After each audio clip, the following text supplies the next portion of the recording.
When Gotham is ashes, then you have my permission to die. What's going on, everybody? This is MW3 and WO. That was probably a terrible Bane impersonation, but I'm working on it. I'll get there, I promise. This is my movie review for The Dark Knight Rises.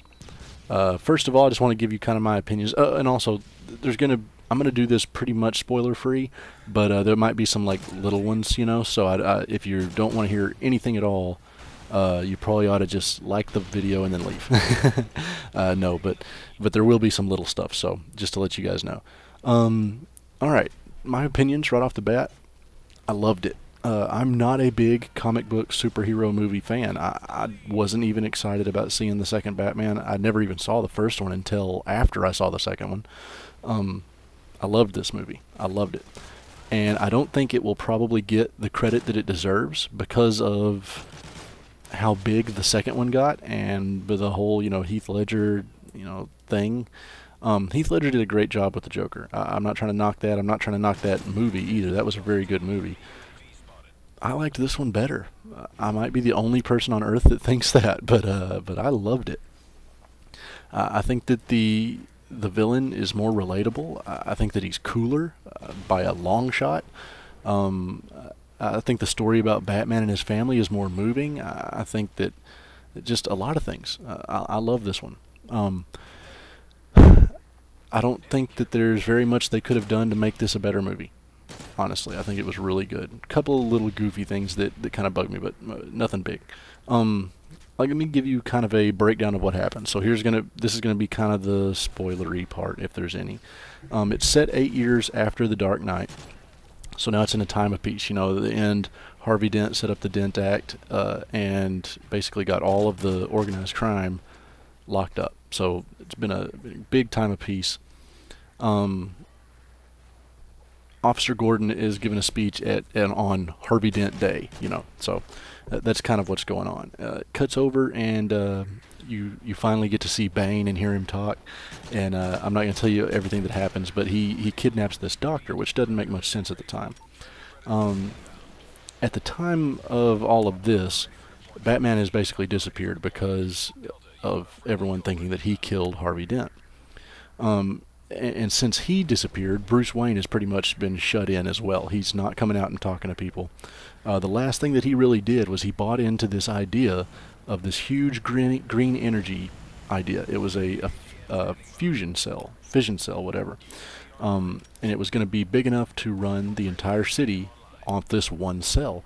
But they found out that people, so if they knew what they were doing, could turn it into a bomb. So Bruce Wayne shut it down. He didn't tell anybody about that. He just shut it down, which looked like he just sank a ton of money. So that caused a lot of strife on his, CEO board or whatever. And this other guy starts wanting to take over.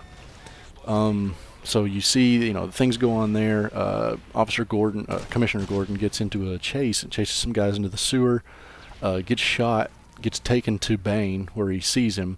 And then ends up escaping, and a young cop named Blake, helps him out.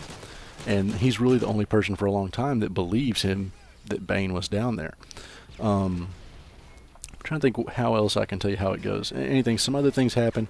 Batman meets Catwoman. I'm not going to tell you much about all that, but keeps going. And stuff starts to happen to really make Bruce Wayne have to come back, or feel like he has to come back. So he does. A lot of things. There's a couple really amazing fight scenes. I'm trying to. There's so much I want to tell you. I'm trying not to give away anything.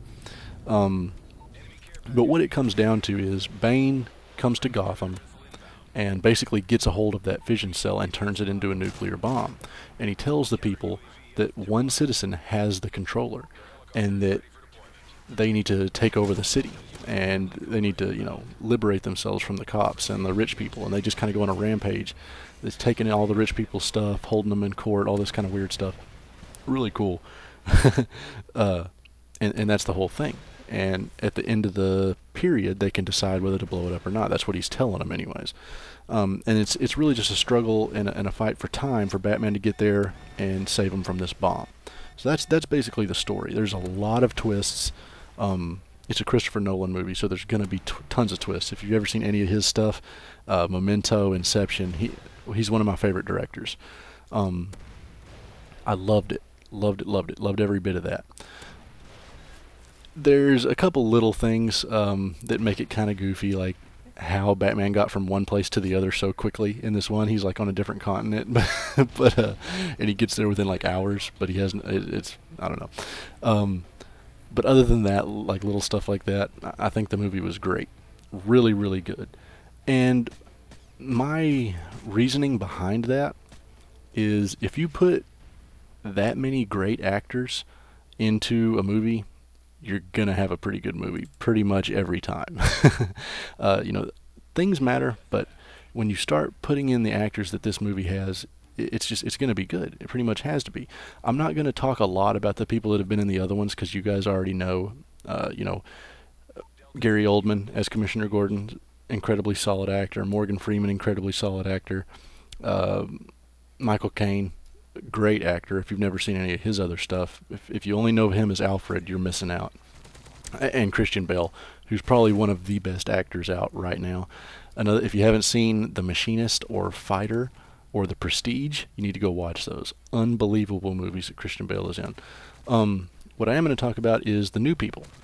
Anne Hathaway, she didn't blow me away, but she did everything that you needed from Catwoman.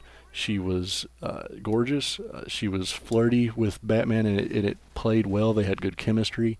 A couple of really funny scenes between those two, and she had some really cool stuff that happened. She has some cool fight scenes of her own, so she carried it really well. She didn't blow you away, but I don't think that you needed her to. Who else is in here? Joseph Gordon-Levitt did a really good job as John Blake, the young cop. A big twist around him. He's growing on me as an actor. I always just thought of him as kind of an extra dude, but in Inception and this, he does a really good job. The big person. Let me wait. Let me go and do Marion Cotillard, I hope is how you say her name. She also was in Inception. Christopher Nolan brought a lot of people from Inception, just about everybody except Leonardo DiCaprio. She did a really good job too. And I just keep saying the same thing over and over. Her character is a lot deeper than you'd think. So there's a lot to it, and I think that if I go back and watch this movie again, I'm going to really appreciate what she did more.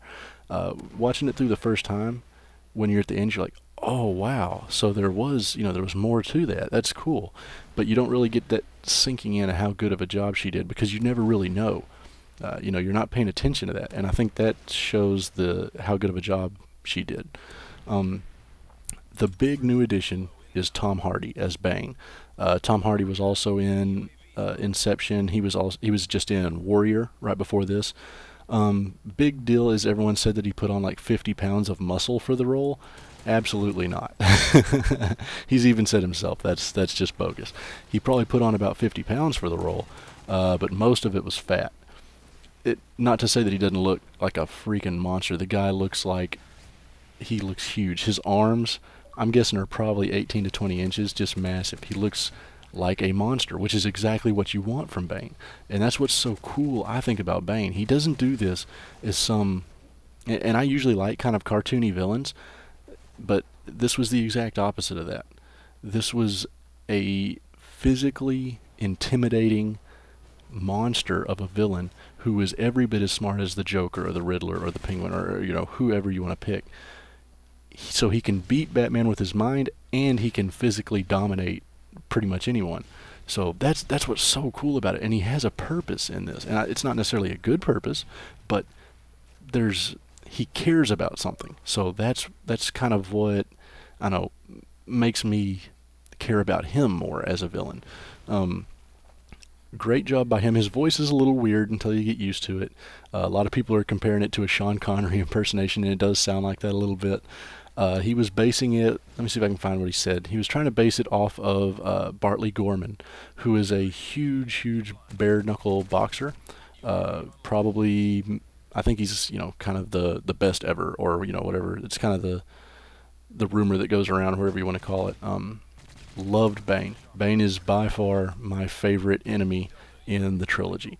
Uh, so that's kind of that. As far as other things, really quickly, there's not a lot of like graphics or special effects in the movie, but there are some unbelievably cool gadgets and cars and planes and things like that, if you want to call that special effects. I guess you can. Really amazing stuff. Really blow your socks off stuff. God, I forgot what they call his motorcycle.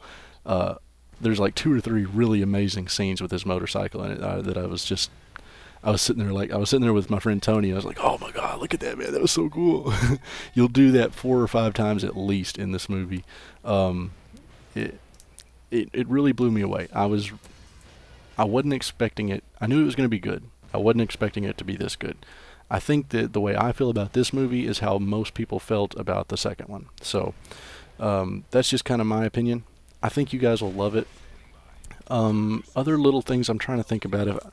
I'm doing kind of a worse job on this than I want to, but I want it to be a little more accessible than my last review. It was kind of a little more structured, so hopefully you guys like this style a little better. Should you see it? Absolutely. Should you see it in IMAX? That, by the way, I think I forgot to mention that. This is like my second take. I saw it in IMAX. It was amazing, but the ticket was about $14.50. So I probably wouldn't see it twice in IMAX. Would I recommend you seeing it the first time in IMAX? Probably. I think it was worth it. But if I was going to see it again, I'd probably just see it regular. But that being said, one of my favorite recent movies ever. I loved it. Think you guys will love it. Bane is really cool, so be ready for that. But thanks for watching, guys. Let me know what you think. If you've seen the movie, let me know what you think about the movie, and I'll catch you next time. Thanks for watching.